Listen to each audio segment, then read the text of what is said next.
Hey guys, how you doing? Hope everything's going well. You're all okay. Yeah, so I've got a couple of things to show you I've picked up. Got a couple of items down there, and I've also got a package which just come this morning. So yeah, looking forward to cracking that open and show you what I got. It's gonna be interesting to see what you think. Yeah, I'm having a bit of a problem with YouTube as well this morning. I've gone up this morning, went into my subs box, and when you click, when you click on your name in the top right hand corner, you got all the options, and you click subscriptions. That's the way I go in. I never have them on the front screen. So I'm clicking subscriptions, and I've just got tons of videos from people I'm not subscribed to, people from random channels that got nothing to do with gaming. So I don't know what the hell's going on. And there was like literally about 2 videos from people I am subscribed to, and I know that more videos than that are usually on my subscriptions list. So I don't know what's going on. And I went back onto the YouTube front page, and at the top where it's got all activities, subscriptions, and I think it's recommendations. I clicked subscriptions and it come up, no one has uploaded a video, and I was like, eh? So I apologise if I don't get to watch people's videos straight away. As soon as it's back up and running and I can get access, I'll watch videos. It's a bit of a pain in the arse really. So hopefully, I'm going to try and post this video, and hopefully people will see it and it won't go unnoticed, which is a good chance of it, but we'll give it a try anyway. So yeah, so I said in my previous video that I recently picked up Body Count on the PS3.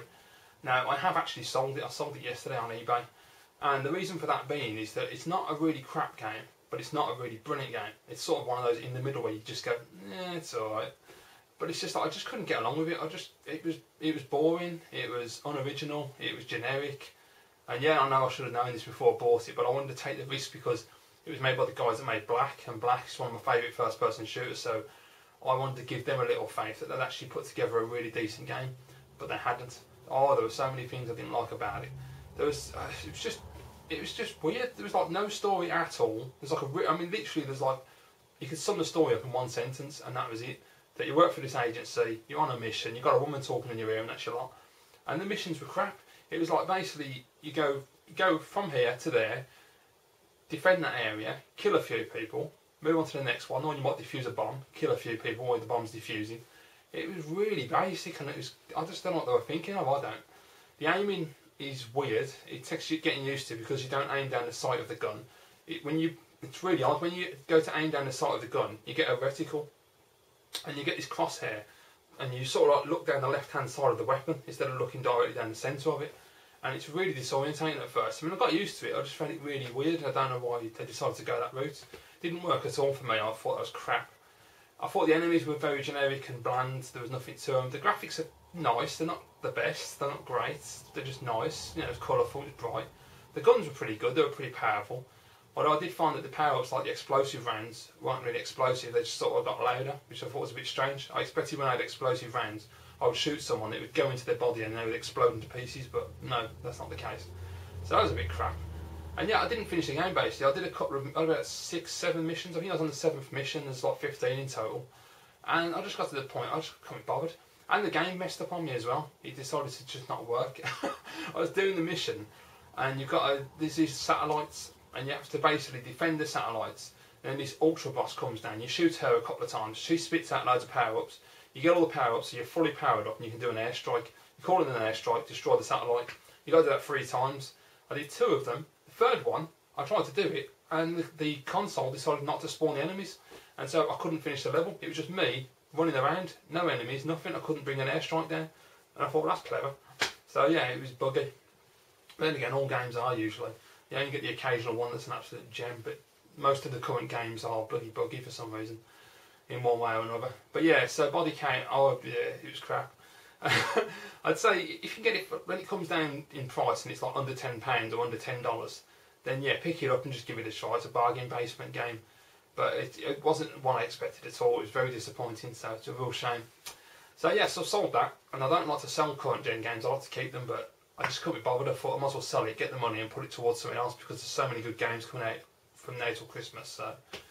So yeah, the next thing I picked up is the obvious game that I think most people would expect me to pick up, and that is Star Fox 64 3D for the 3DS.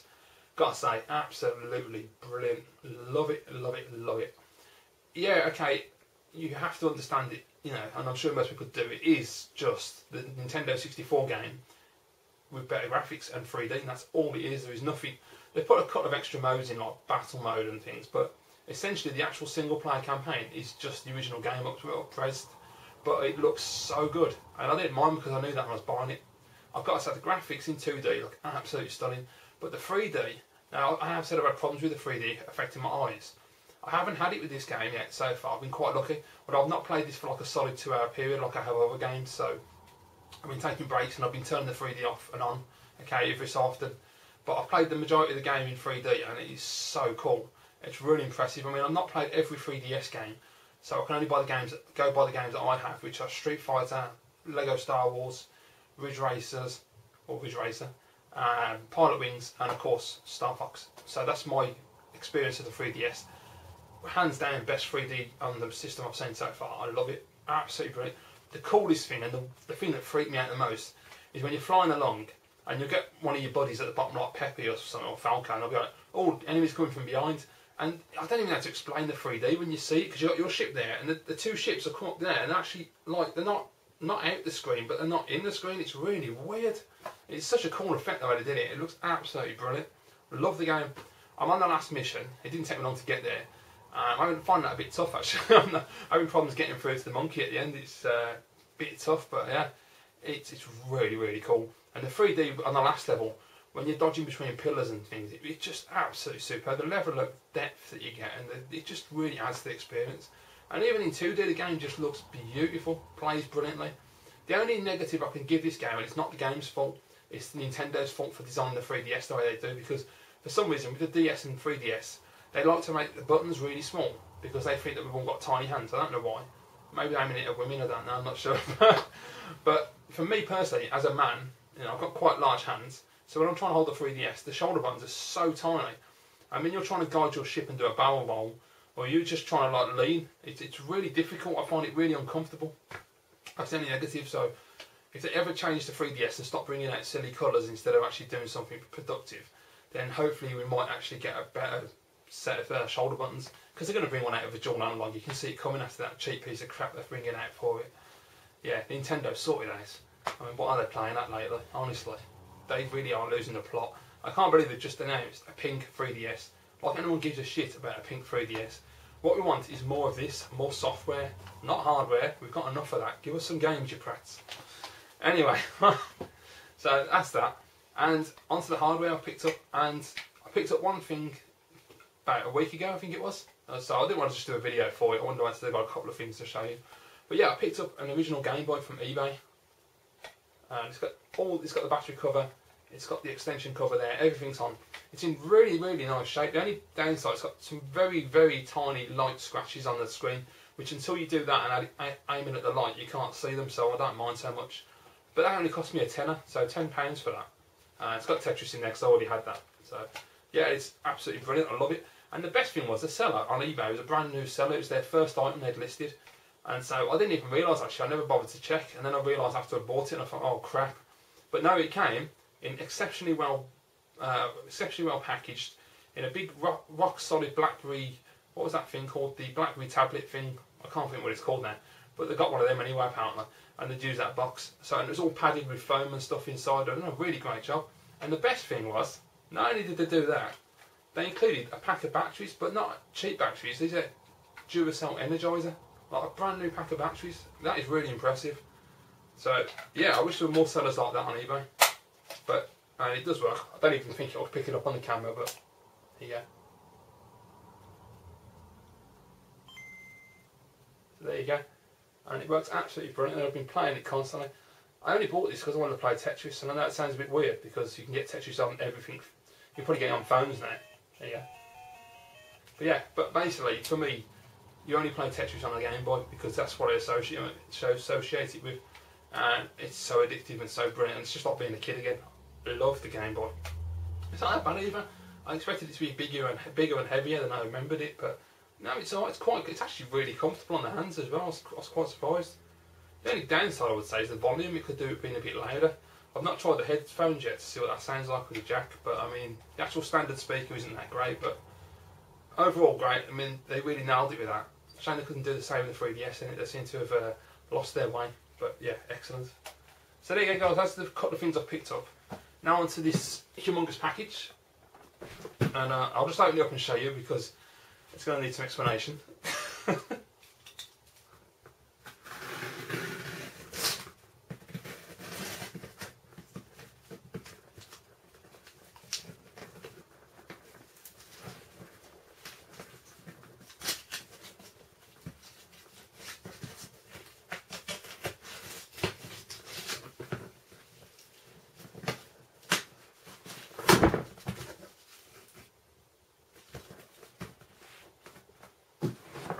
Just got to work out how to open this up. I hate this when there's so much tape you can't work out where the entrance is. Oh, is that it?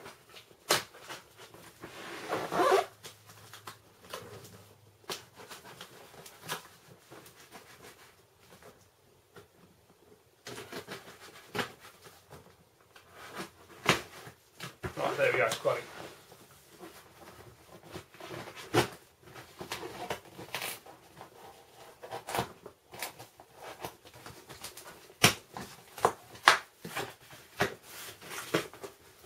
Strange way to package it. Right, okay.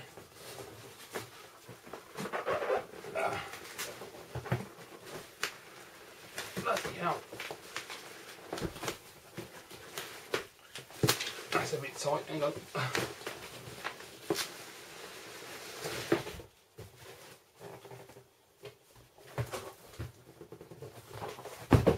Okay, that's good, it's nice and it's really nicely wrapped actually. I'm impressed with the bubble wrap. Let's have a look. Ugh. So as you can guess, it's a system anyway. Now, have a guess what system it is. This will be an interesting one.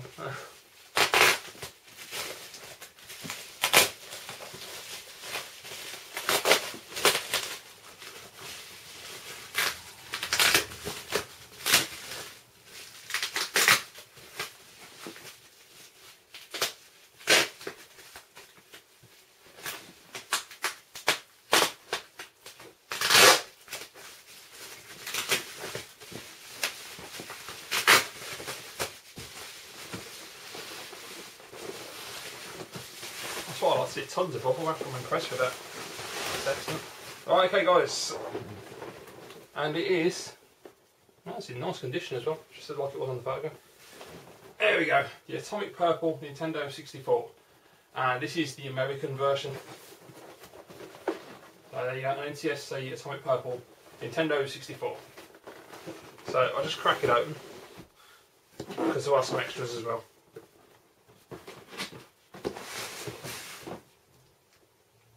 Oh, cool. It's got the original receipt on here as well. And apparently it was $179.99. Bloody hell. That's a pretty good price really, if you think about it.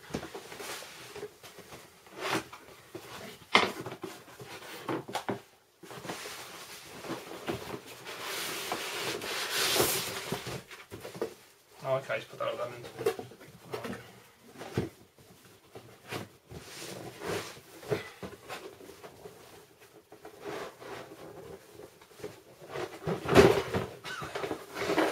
God's sake. Just get it out.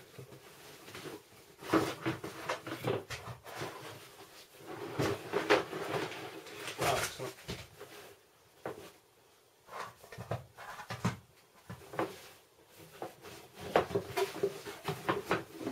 Oh, so I just thought there was something missing there, but I just found them.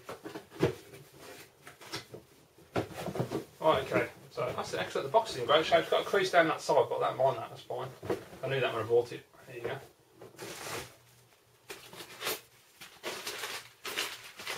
I like the way it's packaged this. He took real good care of it. It did take a while to get here. For some reason, the delivery company was very slow. This was posted Monday. It's now Thursday, and the company is called, I've forgotten the name of the company. They've changed. Apparently, they used to be DHL. DHL have changed their name. But yeah, it's taken 3 days to get here. I don't know why it's taken them so long to deliver it. That's really crap.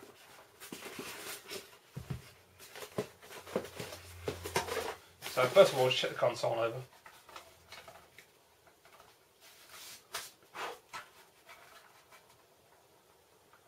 Yeah, that was fine.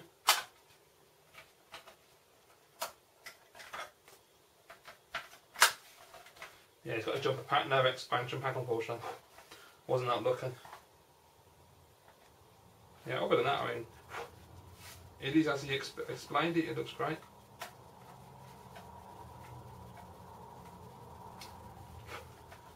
Superb. No, that's great. So there's a system. We all know what one of those looks like now. And it's got the US power supply in there, but he's also, which is really good, it's going to be a UK plug as well, so I ain't got to piss about buying one. That's excellent. Got the standard AB cable, which I won't use because they're crap. It's got the grey controller. He hasn't got the atomic purple controller because apparently he told me the reason why. When he bought the system originally, he didn't like the atomic purple controller. This is, I don't really understand the logic in this, but fair enough. But basically, he chucked the purple one away because he didn't like the clear controller. And he bought himself this blue one instead. Why you wouldn't just keep the purple one anyway, I don't understand that. But whatever. So, I mean, I wasn't that bothered because, yeah, it was a really good price as well, it was cheap. And so, as I don't really collect for the N64, I just wanted the system to play games on. I don't really mind not having the purple controller, I can live without it. And I can always go on eBay and buy one to complete the set if I needed to. You know, which, you know, there was a time when that would have been something I'd have done because I'd been a bit completionist, but I don't care anymore. Right, okay, so we've got a couple of games with it as well. First one is WWF Attitude. Don't know if it's any good. I know Evil Slothman said there's a couple of good wrestling games on the N64, so I have to try it and see what it's like. Next one is Star Wars Rogue Squadron, which I'm pretty sure I already own. I've got a few loose carts that I got from my good friend CC10 Gaming. I've also got a box game called Extreme G, which is back there from him as well. And I'm sure I've got this already, but I'll have a look. Then I got, they're in good condition, these carts, it's actually really nice. Command and Conquer, which I'll never play, it's not my kind of game. And then I've got two gems, which is Diddy Kong Racing. And of course, the obligatory GoldenEye, which you've got to have. What I will say is, at the moment, Command and Conquer, Star Wars Rogue Squadron, WWF Attitude. Anybody wants to trade for these? Because I know they're not the most greatest games in the world, but if anybody's looking to trade for these, then just drop me a PM or work something out because I don't need these. They're not important to me. Obviously, GoldenEye and Diddy Kong Racing, I will eventually pick up box copies, and when I do, I'll trade these off as well if anybody wants them. It depends if anyone collects loose carts or not, I don't know. But yeah, so basically I've got all that, and I got all that for £40 buy now, which I thought was brilliant. It's £40 or best offer, but I figured, well, 40 quid, you can't argue. I mean, that's really cheap. I mean, if you try and import one of these from America, and you know, just the price of the machine itself and the shipping is a lot of money, and you know, for one in this condition, you've got to be talking about $100 at least, I would think, from what I've seen recently on eBay, the prices, plus shipping. And then you're probably going to get stuck at customs as well, and you've got to take the risk of not getting taxed, but you probably would, so that would bump the price up. So, you know, as I say, even if you count the $100 for the machine, that's about £60–65. So 40 quid for a box system with two controllers, and was it 5 games? Yeah, and 5 games, well worth the money. Now, obviously, a lot of people are going to be saying, well, hang on, didn't you buy a Japanese one not long ago? Yeah, I did, you're absolutely right. Now, I don't have that system anymore, and the reason being is, you know, like a lot of people that I've met on YouTube, thank God I'm not the only person that does this, that buys stuff, regrets it, sells it on, buys it back, sells it, buys it on, back again. Now, the reason I sold the Japanese system is just clearly because in the moment I was like, oh, I've got to get a Japanese one, they're just absolutely awesome, it's going to be so cool having Japanese games. And I was watching my good friend Alex Bluetonic78 picking up the Japanese games, and I was like, oh, the box art is awesome, which it is. I mean, Japanese games always look cool, their box art's excellent. And I really got caught up in the moment, and I just went, screw it, and bought one. And then I found that I wasn't that interested in it, and I really shouldn't have bought it, and it was a waste of money. And it was really stupid. I did get a decent amount of money back for it. Obviously I didn't get back what I paid for it, because it's unfortunate that's the way it works out most of the time. But I got a fair amount of money back. And so I wasn't going to buy another N64 at all. And then I just thought, you know what, I really want one because I want GoldenEye in the collection. I love that game to bits, and just to have it, just to be able to play. I'm not avidly collecting for N64 at all. The reason I want this system is just to buy the games that I want, the same as the Dreamcast. I'm just going to go through the list of games that have been released, make a list of games I actually want to own, and just slowly but surely buy them boxed in the best condition possible. Because, you know, at the end of the day, when I really think about it truly, if you're talking collecting, then actively the only systems I want to collect for are the original Xbox, the PlayStation 1 and the Super Nintendo. Other than that, all my other systems, I just pick up games randomly when I see them. Obviously with Dreamcast and N64 there are specific games I want to buy for those systems, but I'm not in a rush for them. The TurboGrafx 16, I'm still learning about the system, so I'll pick up games when I can. And PlayStation 2 is the same. I'm not a big fan of the PlayStation 2, so I'll just pick up games when I see them that look cool. And the Genesis, I like the Dreamcast and N64. I have a big list of games, Genesis games I want to get, and a small list of Sega CD games I want to get. But I mean, you know, this is years in the future. I mean, it's going to take ages to get all this stuff. So you just take your time and, yeah. So I only got to justify nothing really. At the end of the day, I bought the N64 because I want to play GoldenEye, I want to play Mario, and I missed having one. And it's better to have the American one because you can play the games in English. And if there are any Japanese exclusives that ever interest me in the future, because I'm not going to say I'm never buying a Japanese game again, because there's no point saying never, because it doesn't happen with me. I always end up buying something. And so I can always modify the console, because I've just checked and it hasn't been modified yet, but it can be quite easily. So yeah, but anyway, there you go guys. So I now have an American N64 again. This is the second one I've owned now. So yeah, brilliant, absolutely awesome. So I'm going to try it out in a minute and see how it works, but very happy. I was getting a bit worried because, as I say, it was posted Monday, it didn't come till today. And I emailed him Tuesday and asked him if he got a tracking number, because he hadn't arrived and I never heard of him. I emailed him last night and said, where is it? And he hasn't wrote back to me, and I thought, this is not looking good. Yeah, I mean, I paid for it last Thursday, so it's been a week, and he didn't ship it till Monday. So, me personally, as a seller, I mean, I don't sell tons on eBay, but when I sell things on eBay, as soon as I get the payment, if it's like early in the day or something, I'll go and post it that day. If not, I'll post it next morning. I don't wait around. I'll make sure it's out there and it's packaged and it's posted. I don't piss about. So it annoys me when I get a seller who, when I pay on a Thursday, is then willing to wait until Monday to post it. He could have posted it Friday. If he was busy with work or anything, he could have posted it Saturday morning. Or if he was busy at all, he could have emailed me and said, look, I'm really sorry, but I won't be able to get to the delivery office, or I won't be able to get the courier in this case to pick it up until Monday. And I'd have gone, okay, fair enough, mate, I can wait, that's fine. You see, it's communication is the key with eBay. Like any customer service, you have to communicate with your customers. People don't understand that for some reason. A lot of eBay sellers in the UK don't understand communication, and it's extremely frustrating. And that's my little mini eBay rant. But no, it's just annoying because as a seller myself, like yesterday I sold that body cam. Well, I sold it the night before, and it sold late on Tuesday night. Got up Wednesday morning, got an envelope, a padded envelope, come back, wrapped the game in tons of bubble wrap, put it in the envelope, sealed it nice and tight, took it down to the post office and posted it, came back home, sent an email to the buyer saying, okay, it's been sent, here's the tracking number, would you mind leaving me some feedback afterwards? I didn't get a response, but then that's not surprising.